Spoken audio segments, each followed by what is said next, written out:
Nagbago talaga si Eddie mula nung maaksidente siya. Para bang ibang tao na siya, Day. Pero Annabelle... Alam ko din naman na hindi naman ganun ko dali matiwala ulit. Pero, natatakot ako eh. Saan man? Ayoko naman kasi madaanan ulit yung nadaanan ko dati. Yung bang balaw na balaw ako sa kakahabol sa kanya. Natatakot akong umasa. Tapos, hindi naman niya kayang ibigay yung gusto na ako. Pero mahal pa ni mo siya. Hindi naman nawala yung Day.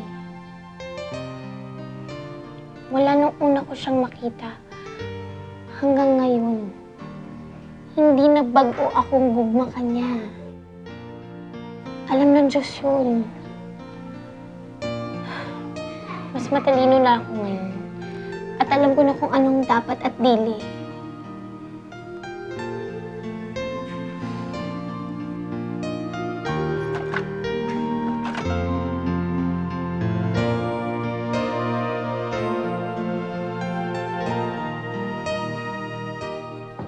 Anong problema? Nasaan si Eddie? Sabi niya emergency ko, no? Dili ko man alam. Nasaan si Eddie? Dini, sa kwarto. Eddie?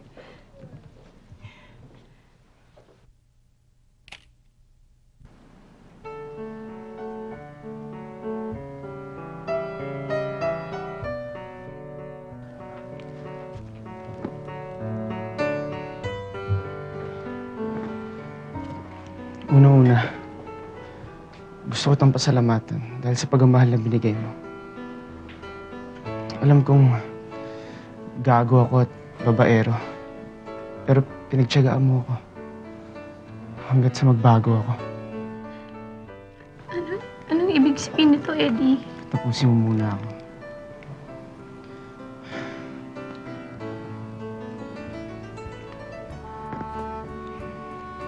Noon ko pa dapat sabihin to sa'yo. Kaya lang, gago ako at hindi ko alam kung ano nararamdaman ko.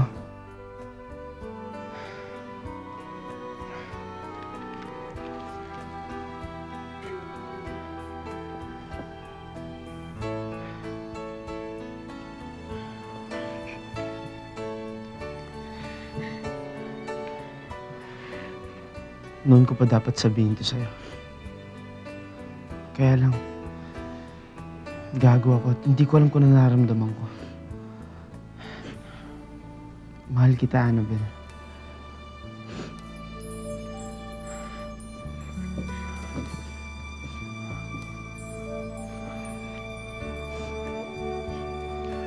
Will you marry me?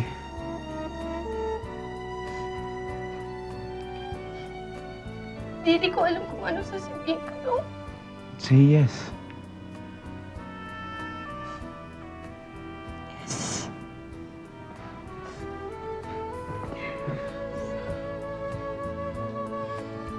Pinapangako ko sa'yo. Matagal ang pag-asama natin. Hanggat sa tumanda tayo. Mamahalin kita. Magpakailanman.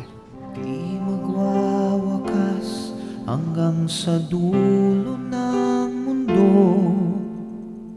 Ang kalinga ko'y asahan mo.